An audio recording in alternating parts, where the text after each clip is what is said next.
we see now like the repeated assurances that they're focusing all their efforts on like lowering the intensity of the atrocities taking place. But I just want to make 2 points about the airstrikes on Yemen. For the first is a headline from the New York Times. Much of Houthis' offensive ability remains intact after U.S.-led airstrikes.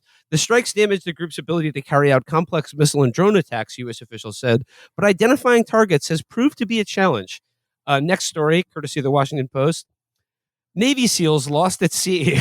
The Navy SEALs lost at sea after a shipboarding operation went awry near Somalia last week were dispatched to look for suspected Iranian weapons bound for militants in Yemen, which has become a staging ground for repeated attacks on commercial vessels in the Red Sea.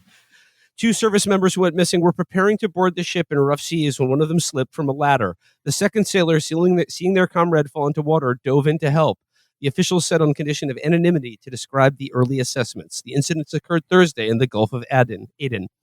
So that's how it's going so far for the coalition to protect shipping containers. But like, Felix, I guess I'm just like struck this week by like the sheer arrogance of some of these people demanding that like we have a coalition of the willing to protect shipping lanes, but just the sheer arrogance that they think that they're going to intimidate the Yemeni people with a couple airstrikes into not doing this, and also to echo our good friend Seamus, the flat refusal by our government and media to say why they're doing any of this. They're like, oh, they just hate these boats so much.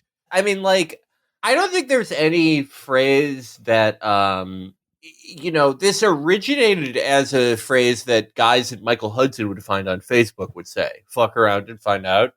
I used to be delighted when I saw that because it meant I would see one of the guys Michael found, like, there was this great guy who every time people in his town got mad at him, he would take a picture of him laying face down in a field to symbolize that everyone wanted him dead. That was the kind of guy that used to say fuck around and find out. And now it's like for people who have like they are collecting unpaid internships like a guy in a prison gang gets teardrop tattoos. They are like the moment that they were like, yeah, we're doing Operation, Amazon Prosperity Prime. Guardian. Prosperity Guardian, which you might as well call it Operation Amazon Prime. Yes. Just oh well, the Houthis fucked around and now they're about to find out, and it has been one of the most nauseating displays I've ever seen.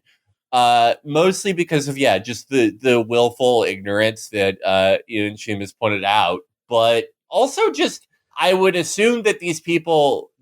I will generously say that I think they're probably aware that there has been, let's generously call it, a conflict in Yemen for the last near decade. More adequately, you could call it hell on earth inflicted by a Western and Gulf coalition. But I don't think they know the depths that the Saudis, the UAE, and of course America assisting the whole thing has inflicted on them. I mean, it has been a complete strangulation of Yemen for 9 years. Just outright starvation, some of the worst food insecurity on the face of the planet. The only people who seem to be doing triple taps besides Israel regularly. But I just can't imagine that the Navy SEALs, doing Three Stooges stuff in the sea are going to be the thing that causes Ansar Allah to throw down their arms. And even more farcical, I've seen a lot of invocations from the globe emoji set. A lot of invocations defending the quote legitimate government of Yemen, who there's like controls God. Like they're just like like the Houthis aren't Yemen, they don't represent Yemen. It's just like no, merely the vast majority of the population and like where everyone lives in that country, and then the rest of it is controlled by like Saudis who live in hotel rooms. Yeah, I mean, like I don't know how this ends. I mean, I guess like it could be one of those things where the Navy screws around for like a few weeks and declares victory. That seems like the best possible outcome. But I have no way of calling this because they themselves don't even really think that they're doing deterrence here. Yeah, there was a tweet by James Stradivus, who is on Twitter, and he summarized the recent strike by saying the good news is that no one was injured. The bad news is that they obviously have not gotten the message to cease and desist. probably going to require additional military strikes to discourage them. It's literally just saying them, like Noah Cohen, like quote tweet saying the missile strikes didn't work. Time for more missile strikes. They have no fucking clue what they're doing other than to just like, we have to keep supporting Israel.